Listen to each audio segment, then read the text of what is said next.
এই গরমে বাহরাইনের সমুদ্র সৈকত এবং সুইমিং পুলগুলোতে মানুষের ভিড় বাড়ছে, সেই সঙ্গে বাড়ছে ডুবে যাওয়ার দুর্ঘটনার আশঙ্কাও। সাম্প্রতিক সময়ে শিশু এবং প্রাপ্তবয়স্কদের পানিতে ডুবে যাওয়ার কয়েকটি ঘটনার পর নতুন করে সতর্কতা জারি করেছে দেশটির স্বরাষ্ট্র মন্ত্রণালয়। আল আমান প্রোগ্রামের আওতায় কর্নেল ডক্টর উসামা বাহার জানিয়েছেন, সাঁতার দারুণ একটি খেলাধুলা এবং বিনোদনের মাধ্যম হলেও কখনো কখনো এটি অত্যন্ত ঝুঁকিপূর্ণ হতে পারে। তিনি সমুদ্র সৈকতে সাঁতার কাটার সময় উজ্জ্বল রঙের সাঁতারের বয়া ব্যবহারের পরামর্শ দেন, যাতে নৌকা বা জেট স্কি চালকেরা সহজেই তা শনাক্ত করতে পারেন।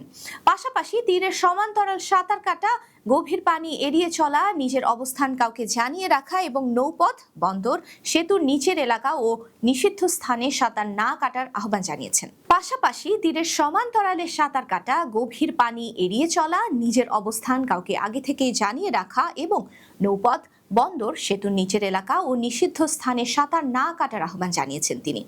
দেশটির নাগরিক এবং বাসিন্দাদের উদ্দেশ্যে তিনি বলেছেন, পানির কাছে শিশুদের কখনো চোখের আড়াল করা যাবে না এবং তাদের হাতও ছাড়া যাবে না, কারণ অল্প সময়ের অসতর্কতাতে নীরবে এবং দ্রুত ডুবে যাওয়ার ঘটনা ঘটতে পারে, এমনকি অগভীর পানিতেও তা হতে পারে। তাই নিরাপদ সময় কাটাতে সচেতনতা এবং সতর্কতার কোনো বিকল্প নেই।